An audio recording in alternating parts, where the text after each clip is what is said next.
మీ పేరేంటి? మిమ్మల్ని Jackson, Michael Jackson. RC book ఉందా? ఆర్సీ బుక్ లేకపోతే స్టేషన్కి రావాల్సి ఉంటుంది.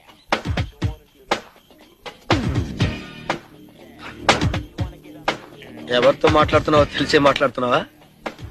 నెల్లూరు పెద్దారెడ్డి గారి మేనల్లుడు. పెద్దారెడ్డి వాడేవాడు? వాడెవడా? ఏంటది?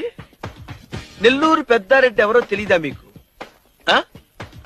నెల్లూరు పెద్దారెడ్డి ఎవరో తెలియకుండానే డిపార్ట్మెంట్ లో జాబ్ చేస్తున్నారా మీరు? ఈ మాత్రం జనరల్ నాలెడ్జ్ లేకుండా జాబ్స్ ఎలా చేస్తున్నారా మీరు? ఆ? పెద్దారెడ్డి తెలియదంటే వీడికి. వాడెవడో నాకు తెలీదు. పద ముందు స్టేషన్ కి. చైతి